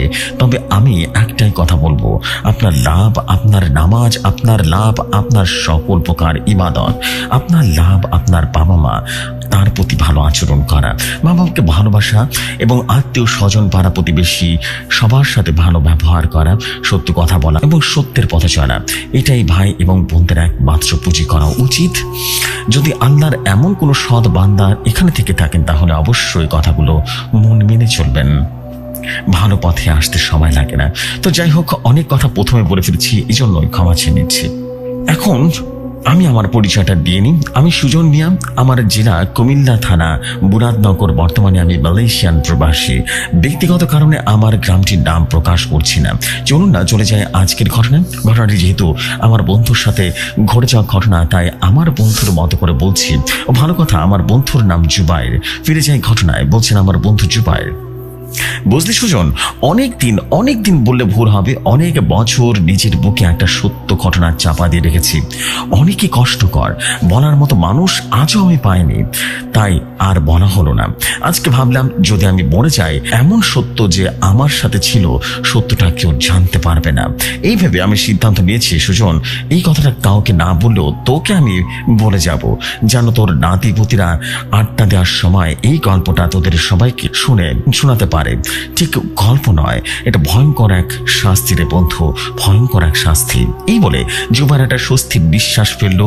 তখন আমি বললাম, কিরে বন্ধু, আজ কত বছর পর তোর সাথে চলাফেরা করি, তুই তো এমন অজানা কিছু নেই, কি এমন অজানা আছে যা আমার কাছ থেকে তুই গোপন রেখেছিলি? তখন আমার বন্ধু জুবাইর একটা মৃদু হাসি দিয়ে বলে উঠলো, আরে বন্ধু, এত উত্তেজিত হচ্ছিস কেন? আমি যেহেতু বলেছি একমাত্র তোকেই বলে যাব, উত্তেজিত হওয়ার কোনো কারণ দেখছি না। তখন আমি জুবাইর বলতে থাকলো, বন্ধু, এখন থেকে 15 বছর আগের কথা, কোনো একদিন আমি ঘুমের ঘরে স্বপ্ন দেখি একটা বৃদ্ধ লোক আমাকে বলছে, জুবাইর, তুই অনেক ভাগ্যবান, কারণ কিছুদিনের ভেতরে তুই অনেক শক্তিশালী অধিকারী হয়ে যাবি। তখন আমি স্বপ্নের মাঝে ওই বৃদ্ধকে জিজ্ঞেস করলাম, কি এমন শক্তির উৎস আছে যা আমাকে অনেক শক্তিশালী করে তুলবে? তখন সে বৃদ্ধ লোকটি বলল, দেখো জুবাইর, কিছু পেতে হলে কিছু হারাতে হয়, এটা তো আর তোমাকে বুঝিয়ে দিতে হবে না। সামান্য কিছু বলি, তুমি হতে পারো এই অসীম শক্তির অধিকারী। তখন আমি বললাম, আচ্ছা বলুন না, কি বলে দিতে হবে আমাকে, সেটা আমাকে বলুন, আর কি এমন শক্তি সেটাও বলুন। তখন সে বৃদ্ধ হাসতে থাকলো আর বলল, জুবাইর শোনো, তুমি যে শক্তির অধিকারী হতে যাচ্ছ, সেই শক্তির কথা পরে তুমি বুঝতে পারবে। আমার বলতে হবে, সহজে কোনো মানুষ এই শক্তির অধিকারী হতে পারে না। তাই বলছি, আমার কথা মতো তুমি ছোট একটা বলি দিয়ে অসীম শক্তির অধিকারী হয়ে যাও, আর এই শক্তি দ্বারা মানুষের উপকার করতে পারবে, আবার মানুষের ক্ষতি করতে পারবে। তবে আমি আশা করব তুমি মানুষের উপকারই করবে। তখন সুজন বলল, আমি যে বলি দেব, সেইটা বলিটা আবার কি, আমাকে বলে দিন না। তখন সে বৃদ্ধটা বলল, কাল পূর্ণিমার দিন খান ভালো আছে, বারটাও সোমবার, ভালো একটা সুযোগ পেয়েছো, কাজে লাগিয়ে দাও। তখন বৃদ্ধ বলে উঠল, কাল তুমি বাজার থেকে এক দামে একটা পাঠা কিনে নিয়ে আসবে, তারপর তোমাদের পুকুর পাড়ে গাব গাছ আছে না, সেটার নিচে একদম সেই পাঠাটাকে বলি দিয়ে দিবে। কিছুক্ষণ পরে তুমি দেখতে পাবে বলি দেওয়া আছে, পাঠা আর গাব গাছের নিচে নেই। তখন বুঝতে পারবে তোমার কাজের সফলতা আছে এবং সফল হয়েছে। আর এই কাজটা করা অতটা সহজ হবে না, তোমাকে অনেক মায়ায় ফেলতে চেষ্টা করবে, বলেও তুমি মায়ায় পড়বে না। যদি কোনো সময় মায়া পড়ে যাও না, তাহলে তোমাকে হয়তো বা ওখানেই মেরে ফেলবে ওরা, কোনো রকম ভয় পাবে না। এই বলে সে বৃদ্ধটা কোথায় যেন মিলিয়ে গেল, আর আমার স্বপ্নটাও সেখানে ভেঙে গেল। আমি হঠাৎ করে ঘুম থেকে উঠে ভাবছিলাম, আসলে কে ছিল এই বৃদ্ধটা? যাই হোক, পরের দিনের অপেক্ষায় ঘুমিয়ে পড়লাম। আমি ঠিক সেই বৃদ্ধের কথা মতো বাজার থেকে এক দামে একটা কালো পাঠা কিনে নিয়ে আসলাম এবং অপেক্ষা করতে লাগলাম কখন রাত হবে আর কখন কোন সময় পূর্ণিমার আলোয় আলোকিত হয়ে উঠবে। সময় প্রহর গুনতে গুনতে একটা সময় চেয়ে দেখলাম আকাশে তারায় তারায় যেন ভরে গেছে, আর চাঁদটা যেন অন্য দিনের চাইতেও আরো বেশি উজ্জ্বল হয়ে উঠল। তখন আমি বুঝতে পারলাম এখনই সঠিক সময়। আর কিছু না ভেবে বেরিয়ে পড়লাম সেই গাব গাছের উদ্দেশ্যে। আমার এক হাতে ছোট্ট একটা লাইট, আরেক হাতে কালো পাঠা নিয়ে আস্তে আস্তে চললাম ওই গন্তব্যের উদ্দেশ্যে। কিছুটা ভয় ভয় ওই গাছের নিচে গিয়ে পৌঁছালাম। গাছের নিচে পৌঁছে আমি যা দেখলাম তা দেখবার জন্য একেবারেই প্রস্তুত ছিলাম না। আমি দেখলাম গাব গাছের নিচে একটা মৃত লাশ, সাদা কাপড়ে পোড়ানো এবং প্লাস্টিক দেখে আমি হতভম্ব হয়ে তাকিয়ে রইলাম। আমি মনে মনে ভাবতে লাগলাম, এইটাও কি সম্ভব? এই আমি কি দেখলাম? এইটা তো একটা লাশ, আর সে কোথা থেকে আসলো? লাশটা আমি যেন মুহূর্তে ভুলে গিয়েছিলাম সে বৃদ্ধের কথা। এক প্রকার আমি যেন ভয় পেয়ে গিয়েছিলাম। ওই সময় আমার ভিতরে খুব গম্ভীর কণ্ঠে কে যেন বলে উঠল, জুবাইর, ভুল করো না, তুমি মায়ায় পড়ো না। এটা শুধু মায়া আর কিচ্ছু নয়। তুমি ভয় পেও না, ভয় না পেয়ে তোমার কাজ শুরু করো। এটা এটা তোমার কোনো ক্ষতি করবে না। তখনই আমার ভেতর থেকে সেই কথা বলাটা বন্ধ হয়ে গেল। হঠাৎ করে আমি আমার সব জ্ঞানে যেন ফিরে আসলাম আর বুঝলাম এখানে সবটাই মায়া, আর কিছুই নয়। আমার আর দেরি করলে চলবে না, যেভাবে হোক বৃদ্ধ যা বলেছে সেভাবেই আমার কাজ করে নেই। এই বলে আমি সেই গাব গাছটার নিচে কালো পাঠাটাকে বলি দিয়ে দিলাম। হঠাৎ করে চারপাশ যেন ক্ষেপে হয়ে উঠলো এবং হঠাৎ করে মুহূর্তে সবকিছু অস্থির করে তুললো। আমি দেখলাম বৃদ্ধের কথা মতো আমার বলি দেওয়া সেই পাঠাটি কোথায় যেন মিলিয়ে গেল। বৃদ্ধের কথা দেখছি ধীরে ধীরে সবই মিলে যাচ্ছে। তখন আমি আশ্চর্য হয়ে গেলাম এবং তাকিয়ে রইলাম সেই গাব গাছের নিচে। দেখলাম কিছুক্ষণের মধ্যে গাছটির নিচ থেকে একটা কালো আবব বাটি ফেটে বের হচ্ছে। আমি যেন হতভম্ব হয়ে সেই কালো আববটার দিকে তাকিয়ে রইলাম। আমি দেখলাম তার সারা শরীর যেন কালো কুচকুচে আর তার ভয়াবহ রূপ। আমি যেন নিজেকে আর ধরে রাখতে পারছিলাম না, ভয় থর থর করে কাঁপছিলাম। তখন আববটি বিভৎস একটা হাসি দিল আর বলল,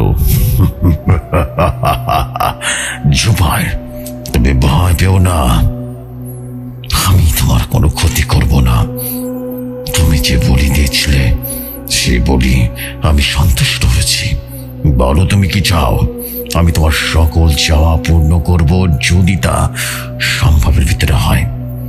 তখন আমি ভয় না পেয়ে মৃদু গলায় বলে উঠলাম, আচ্ছা সত্যি কি তুমি আমার কোনো ক্ষতি করবে না? তবে শোনো, আমার একটা চাওয়া, এমন কিছু শক্তি দাও যে শক্তি দ্বারা আমি মানুষের উপকার করতে পারি। তখন ওই কালো আবুটি ভয়ঙ্কর কণ্ঠে বলে উঠল, জুবায়ের, এই নাও একটা আংটি। এটা কোনো সাধারণ আংটি নয়। এই আংটি তোমার হাতে যখন পড়বে তখন তখন তুমি অসীম শক্তির অধিকারী হয়ে যাবে, আর তুমি যে কোনো বিপদে মোকাবেলা করতে পারবে একমাত্র আল্লাহ তাআলার হুকুম ব্যতীত। তখন আমি বলে উঠলাম, আচ্ছা ঠিক আছে, আপনি যেভাবে বলছেন আমি ঠিক সেভাবেই পরীক্ষা দেব। ঠিক আছে, আমার একটা কথা, আমি যদি কখনো এমন কোনো বিপদে পড়ি যা এই আংটিটা কোনো সমাধান মিলছে না, তখন আমি কি করব?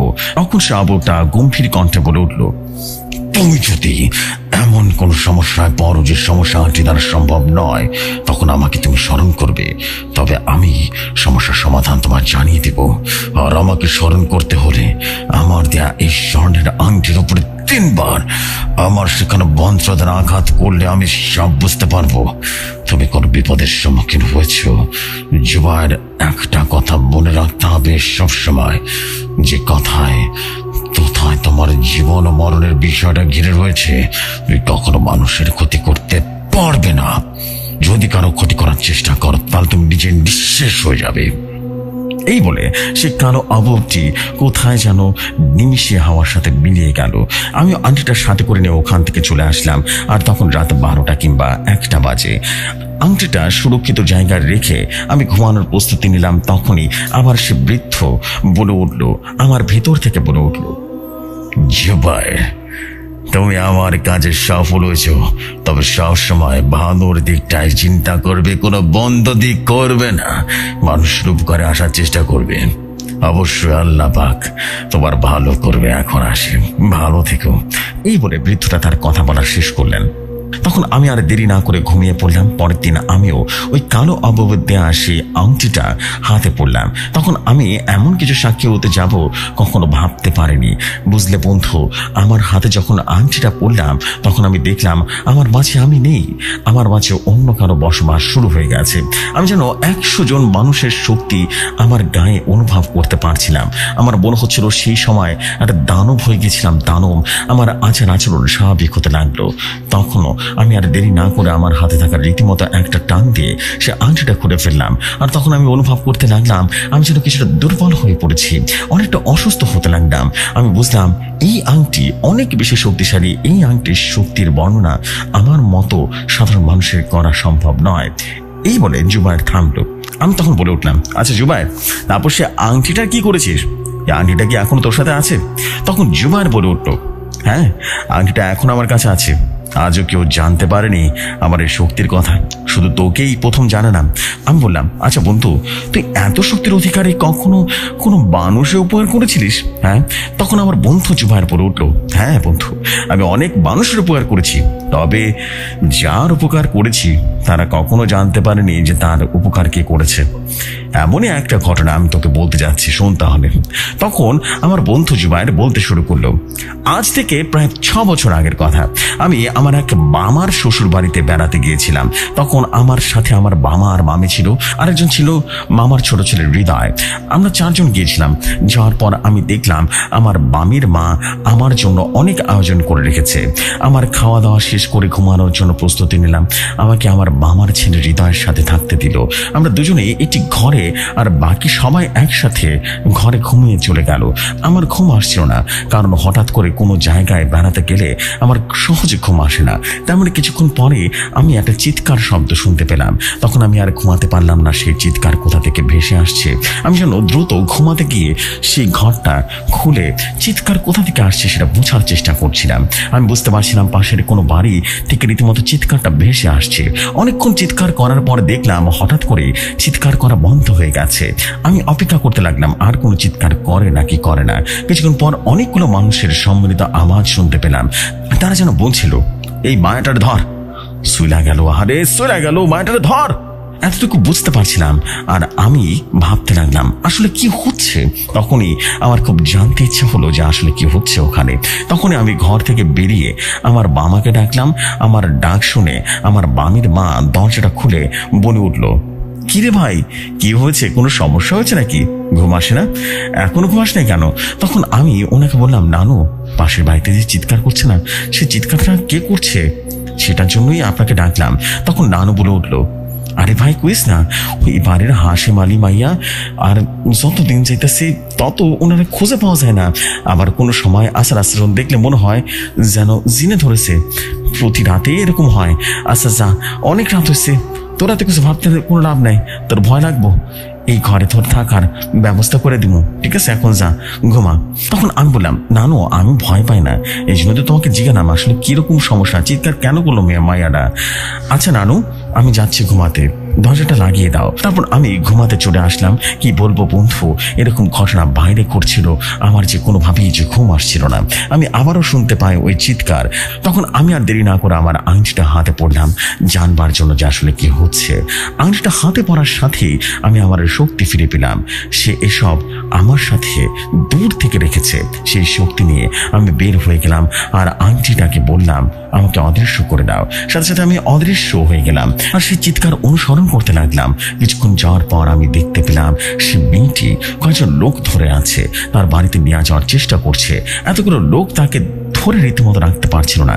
এই দৃশ্য দেখে আমি বুঝলাম এইটা কোনো সাধারণ শক্তি নয়, এটা কোনো অপশক্তির কাজ।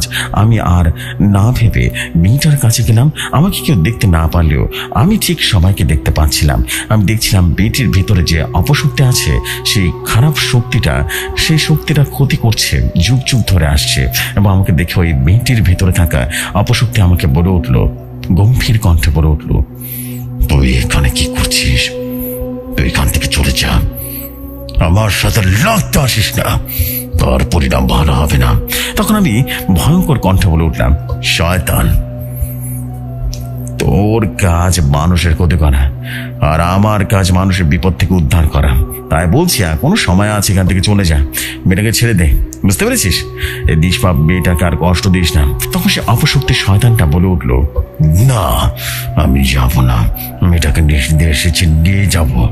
আমি তখন বললাম, না, কখনো পারবি না। আমি তো আমার শক্তিটা ব্যবহার করতে হবে। তাহলে আমি সেই আংটিতে 2বার চুমু খেলাম এবং সেই অপশক্তি মুহূর্তে ধ্বংস হয়ে গেল। আর আমাকে কেউ না দেখতে পাওয়ার কারণে তারা বুঝতেই পারেনি যে মেয়েটা স্বাভাবিক হওয়ার কারণ কি ছিল। এই ছিল ঘটনা বন্ধু। তো যে সময় এই ছিল ঘটনা, প্রাণপ্রিয় যে সময়, ভালো থাকবেন আর আপনার সুমধুর কণ্ঠে আপনার মতো করে উপস্থাপন করবেন।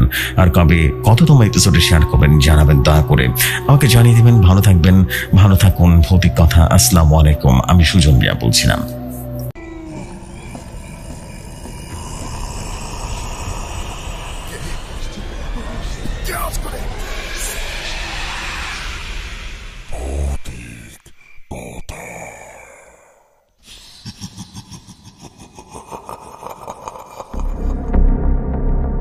ওয়ালাইকুম আসসালাম প্রিয় ভাই, thank you very much for a beautiful story. And সত্যি বলছি, দিস ইজ আউটস্ট্যান্ডিং স্টোরি। অসাধারণ ছিল, এক কথায় অসাধারণ ছিল।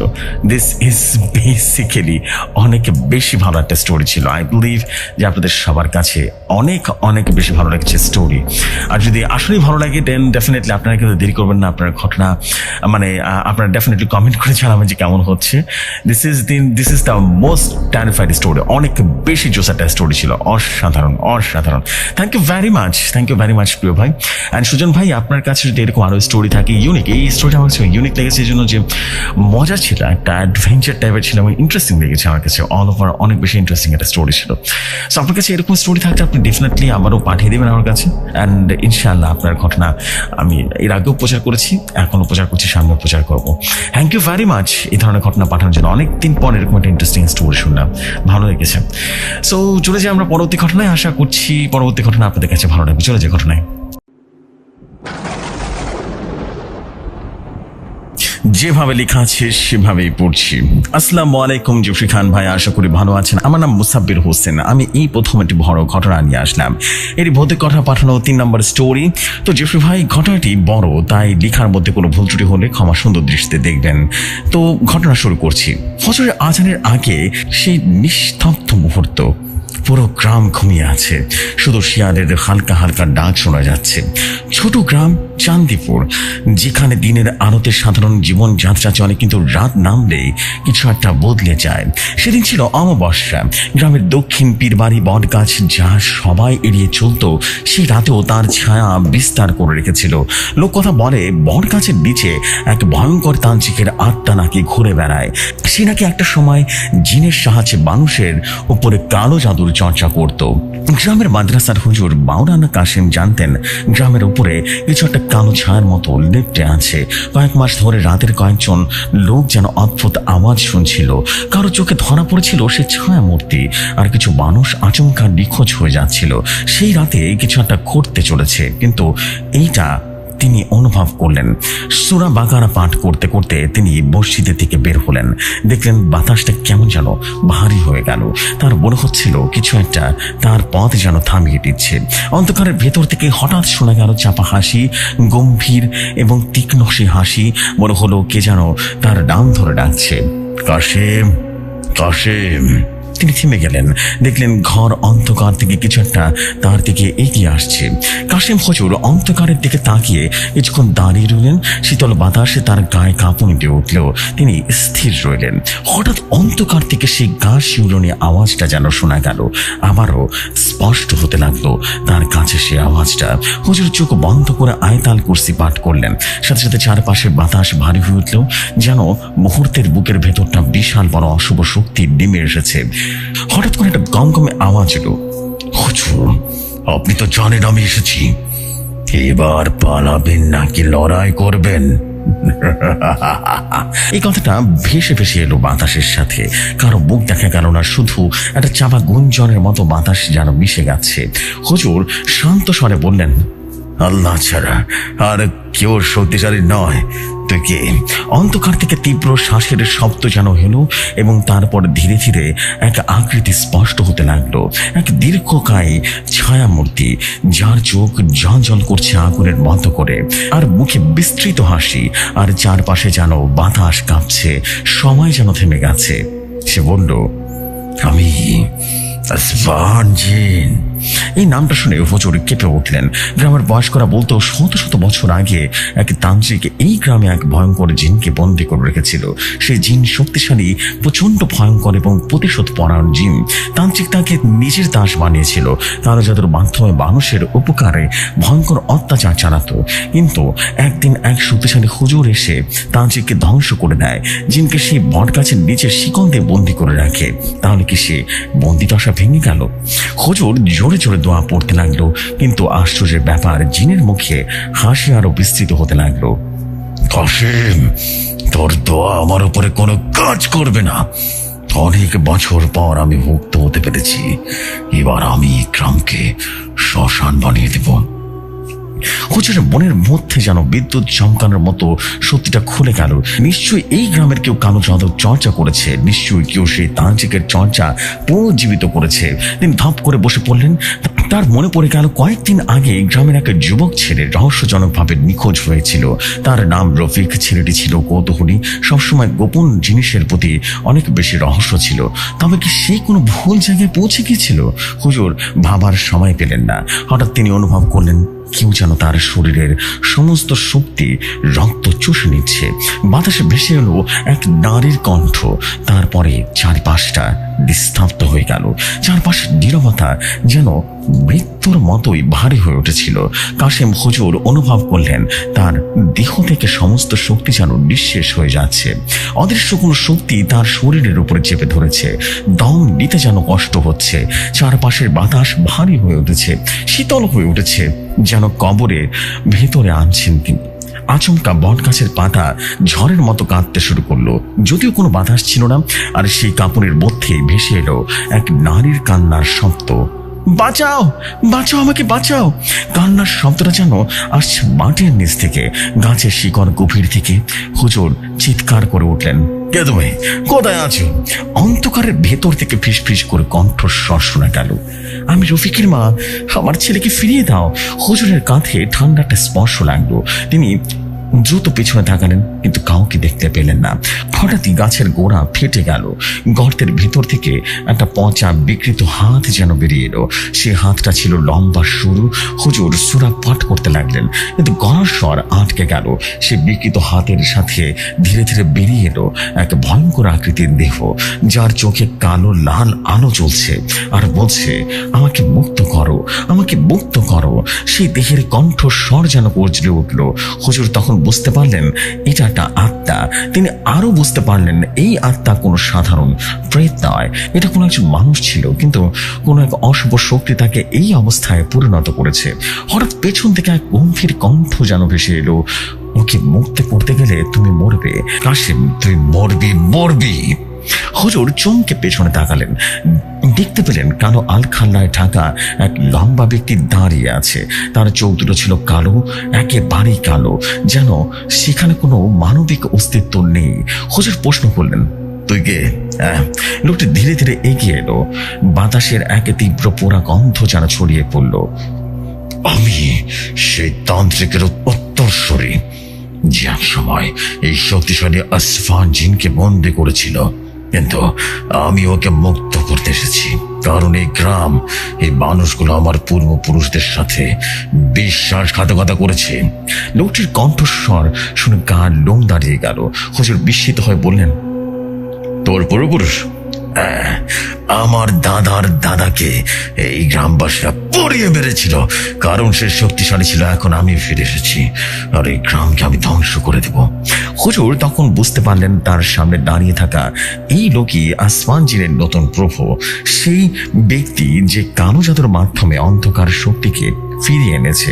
ঠিক তখনই চারপাশের বাতাস গর্জে উঠল, মাটি ফেটে যেতে লাগলো, আর অন্ধকার থেকে অসংখ্য ছায়া মূর্তি বেরিয়ে এলো।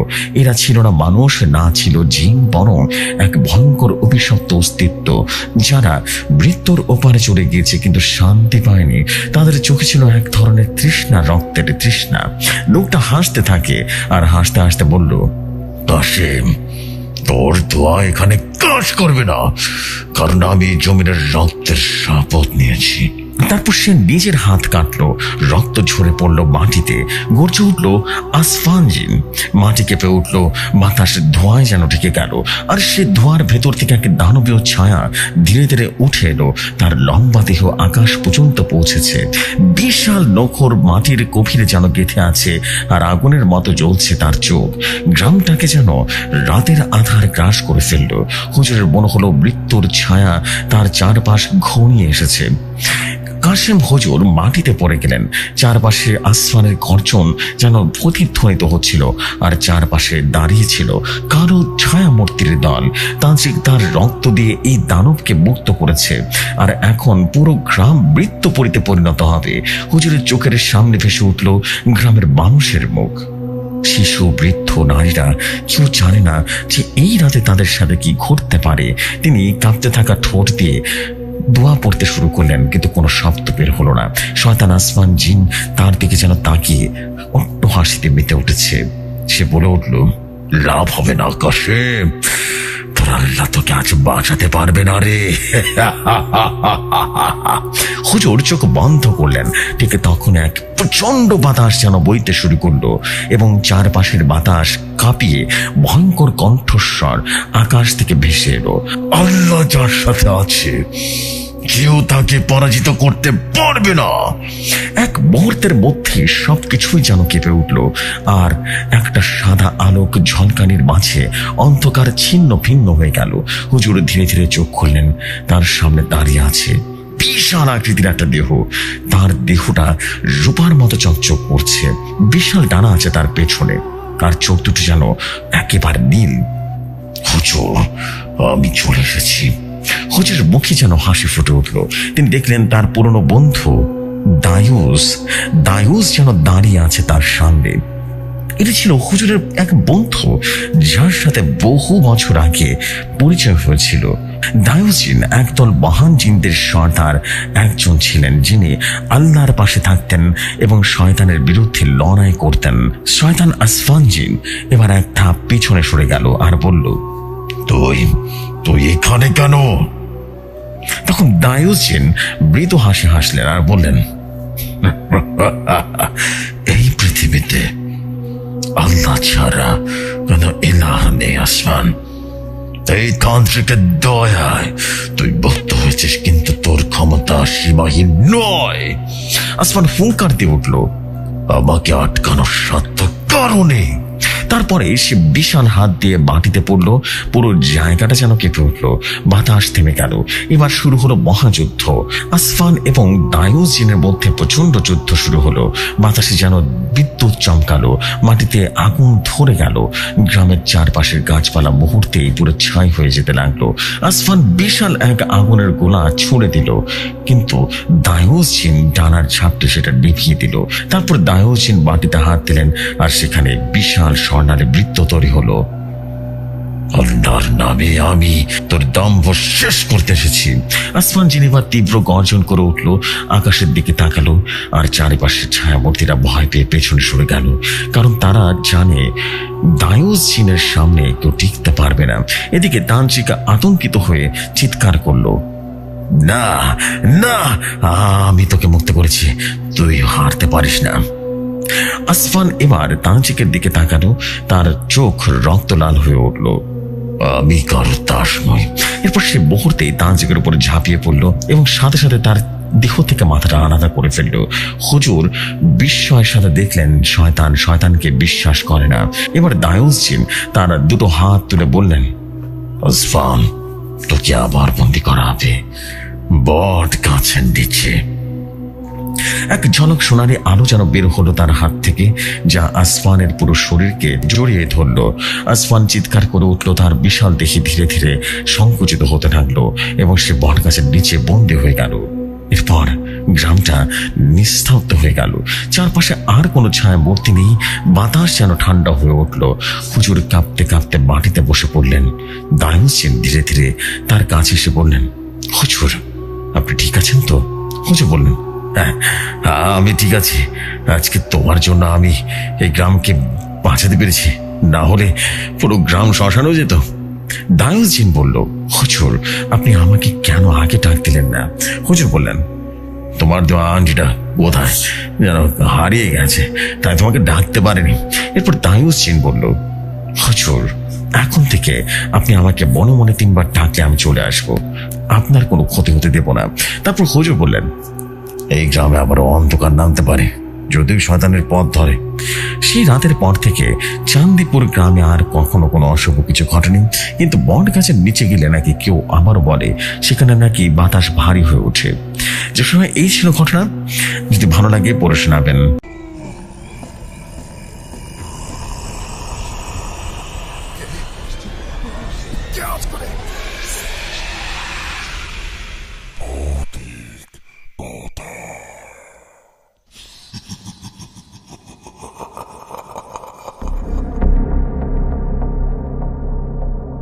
অসংখ্য ধন্যবাদ আপনার স্টোরির জন্য। অ্যান্ড স্টোরিটা কিন্তু ভালো ছিল, ইন্টারেস্টিং ছিল। যদি আর একটু প্লট থাকতো, মানে ব্যাপারটা হচ্ছে আর একটু ইন্টারেস্টিং হতে পারতো স্টোরিটা। মানে স্টোরির ভেতরে শুধু এই যে জাস্ট আগমন করছে, জিন আসছে, জিনের আশেপাশে জাস্ট এই গা ছমছম ব্যাপার হচ্ছে, দিস ইজ দ্য ফ্যাক্ট। কিন্তু এছাড়া what is happening in this village, মানে ব্যাপারগুলো একটা ঘটনা থাকতো যে হ্যাঁ এনার সাথে এই ঘটনাটা করেছে, দ্যাটস ওয়াই এরকম হচ্ছে। এরকম হলে খুব সুন্দর হতো জিনিসটা, বাট হয়নি। সো আমি চাই যে সবসময় যেন ভালো কিছু হয়।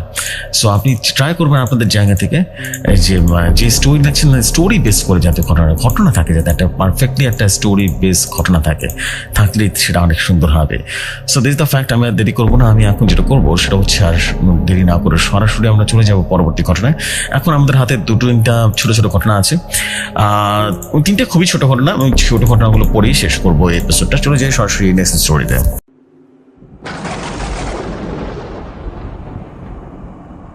যেভাবে লেখা আছে সেভাবেই পড়ছি। ঘটনাটি খুবই ছোট। আসসালামু আলাইকুম জুসু ভাই, কেমন আছেন? আশা করি ভালো আছেন। আমি জুবায়ের রহমান। এটি ভৌতিক কথায় আমার প্রথম স্টোরি। আমার নাম রুমি কবিরাজ। এই ঘটনাটি আমার এক বন্ধুর কাছ থেকে শোনা, বলছি বন্ধুর ভাষায়। এই ঘটনাটি 2019 সালের। আমাদের পারিবারিক অবস্থা অনেক ভালো। প্রতিবারের মতো এবারও কোরবানি ঈদের সময় আমার বাবা ঈদের 8 দিন আগে গরু কিনে আনেন। আনার সময় আমার কুকুর তাকে দেখে ঘেউ ঘেউ করতে থাকে। আমার কুকুর ডাক শুনে আমরা সবাই সেখানে গিয়ে অবাক হয়ে যায়, কারণ কুকুরটি ট্রেন্ড কুকুর ছিল। কুকুরটি গরুটিকে দেখে পাড়ার কুকুরও ঘেউ ঘেউ করতে থাকে। ঈদের 3 দিন আগে আমি গরুর খাবার দিতে গিয়ে দেখি গরুর চোখ দুটি লাল হয়ে গেছে। আমি সবাইকে ডাক দিয়ে আনি এবং আনার পর দেখি সবকিছু ঠিকঠাক হয়ে গেছে। গরুর চোখ একদম সাধারণ। ঈদের 2 দিন আগে আমরা সবাই শপিং করতে যাই। এসে দেখি আমাদের গরু বাসায় বাঁধা ছিল না। গরু বের হয়ে কেমন যেন করছিল এবং 3 ঘন্টা গরুকে খোঁজার পরে আমরা বাসায় চলে আসি। এসে দেখি গরুর বাসায় বাঁধা এবং বাসার গেট তালা দেওয়া ছিল। বাসায় গিয়ে দেখি গরু বাসায় বাঁধা। আমরা সবাই হতভম্ব।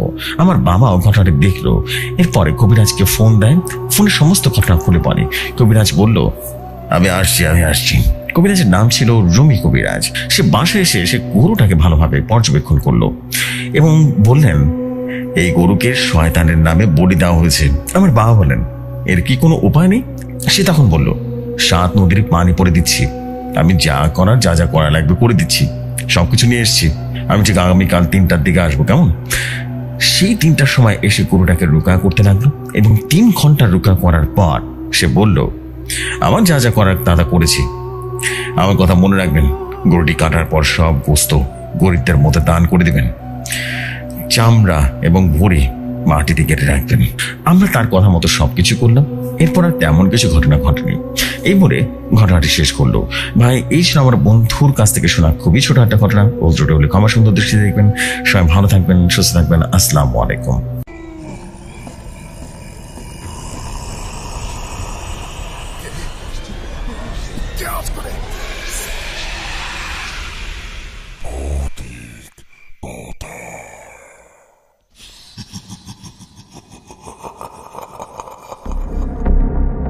ওয়ালাইকুম আসসালাম ভাইয়া, thank you very much for story. স্টোরিটা অনেক বেশি ইউনিক একটা স্টোরি ছিল। আর একটু যদি ডিটেইলে স্টোরিটা পাওয়া যেত বোধ হয় বেশি জোস হতো। But anyways story was super fine. Story আসলে রিয়েল স্টোরি ছোটই হয়, সবসময় ভর্তি হয়। আমার কাছে বেসিক্যালি ভালো লেগেছে। Thank you very much.